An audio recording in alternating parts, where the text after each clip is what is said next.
Hi, and welcome back. This is Aaron Anastasi from Superior Singing Method.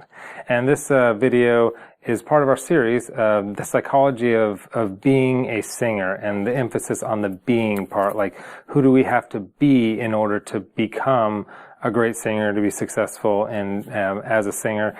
And honestly, all these principles of just to be successful in life, to make more money, to have stronger relationships, to be close to your dreams, all those things. I believe that's been my experience, and that's why I'm sharing it with you. So this is the 3 laws of becoming a singer. Now, these ideas come from a book, great book, if you want to check it out. It's called The 3 Laws of Performance. And so I'm basically taking those ideas and plugging them into what it looks like to be a singer within that context. So let's get started. The first one is, the first law is that our performance is based on how things occur to us. Okay, our performance is based on how things occur to us. This is really important. The gravity of this is, we'll kind of get into it. It's not necessarily reality affects how what happens with our performance. And let me just talk a little bit about performance. I'm not talking about your singing performance. It could be your singing performance for sure, but I'm talking about any action and any step that you take in life ever is based on how a situation is occurring to you, how it seems to you, what it feels like to you massively affects the way that you, of what you do, the way that you interact with people, the actions you take.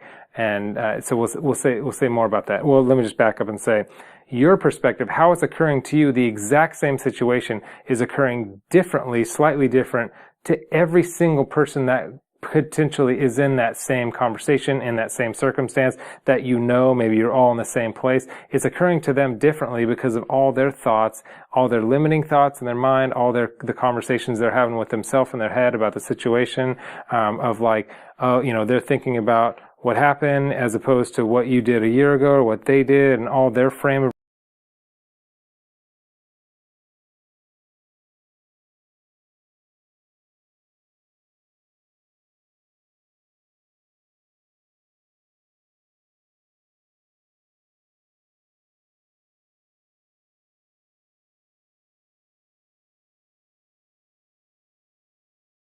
second law. Again, this will make more sense as we get into it. I'll give some anecdotal kind of examples. The second law says the way things occur to us arise in language. And this is important because the way things occur to us aren't because of situations. They aren't because of what somebody did or said or how a situation unfolded or we got what we wanted or we didn't get what we wanted or any of that. It's our thoughts about that. Language, when I say they occur in language, it's conversations with self is generally the language, okay? So let me give you an analogy because I just in case I'm losing you here, just kind of bring it down to brass tacks here. Let's say I'm walking into a room, or you're walking into a room, and in that room are people that you really look up to and respect. Let's say, they've got more money or they've got more success or maybe they're the gatekeepers for an industry that you want to be in or whatever it is. They're just like, in your world, they're important people. I believe everybody's equal, but you know what I'm saying. There's people that seem more important because they're, for whatever reason. So you're walking into that room and notice your thoughts as you walk into that room. Okay, so if I'm walking into a room and my thoughts are, because the second law is that the way this situation, I'm in this situation now walking into this room full of people, notice that the way my thoughts are, this like how the situation is occurring to me is arising in some type of language in my mind, okay? And this is going to affect the way that I am, that I be, that I act because of this language that's rising up, okay? So stay with me here. If my thoughts when I walk in there are, I don't know these people, they don't like me probably, I don't really measure up, I'm going to be awkward, I don't want to say much because I'll look stupid, I'm just going to kind of be, hopefully maybe somebody will talk to me, but I'm not going to, okay. So notice just those thoughts that are going through my mind. Like 100 miles an hour, just thoughts go, we don't even notice it. We think it's thinking, but it's usually these repeated thoughts of like, I'm not good enough, I don't want to look stupid. It's usually stuff like that. So we're occurring to ourself, and the situation is occurring to us in a certain way, and it's affecting our being, okay? It's affecting how we show up in that moment, all right? So If I walk in there and I'm shy and I'm timid and I don't think these people are going to like me, in that situation, I'm going to get a certain result. I just am. And people might think I'm arrogant because I'm quiet. So they perceive it as like, he's not very friendly, he's arrogant. It could be any number of things, but it's going to show up a certain way. Okay, so I'm going to come back to this analogy, but I'm just going to go to the third law really quick, and then we'll pull everything together. So if you're just like, what is this guy talking about? Well, how does it apply to singing? Just bear with me for a second. The third law is that future-based language changes the way things occur to us.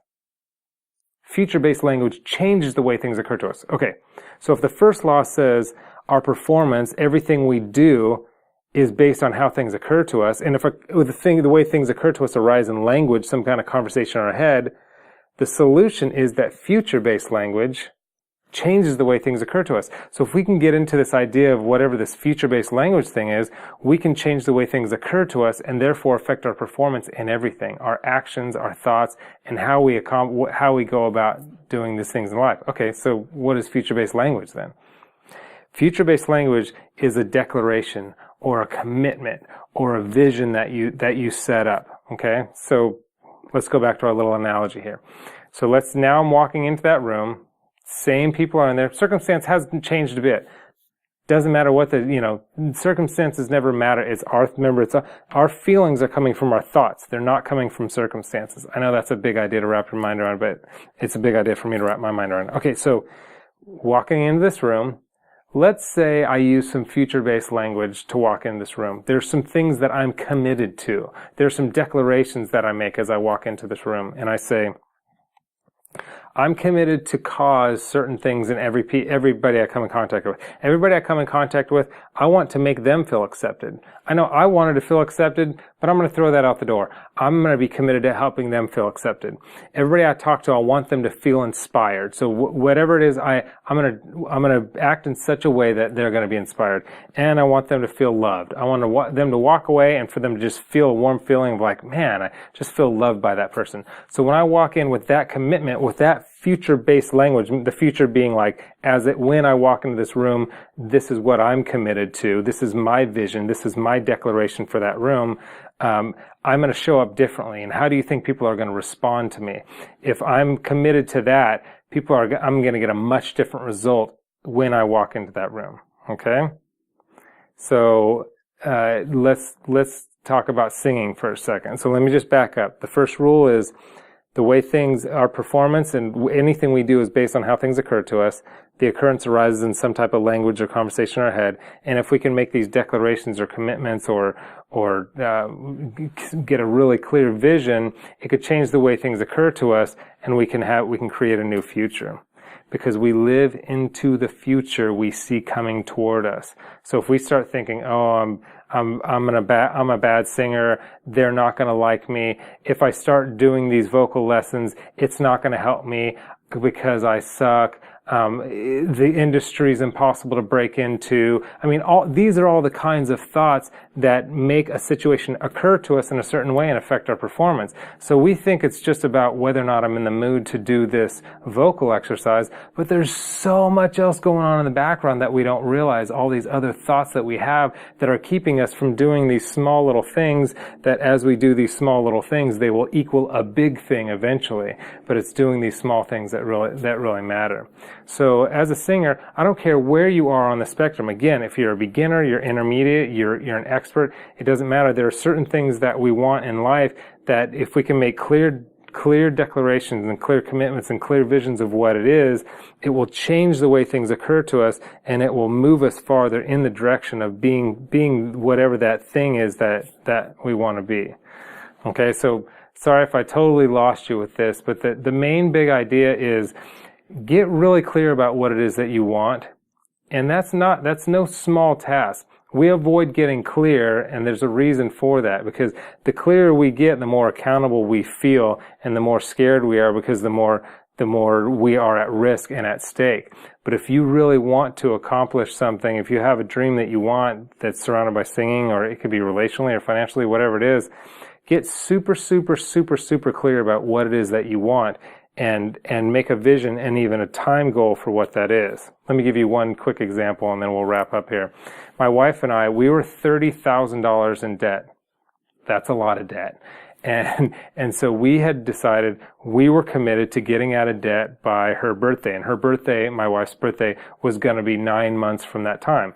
That's a lot of money to get out of debt in that short of time, but we were just like, we're going to do this. We're going to figure out how to do this.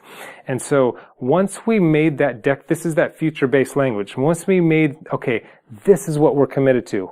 Debt-free, total freedom, no more masters, when we owe somebody, they become like our masters to some degree. This is what we want. It's a compelling vision. This is the future we see, and we're going to live into this future. And 9 months later, we were completely debt-free.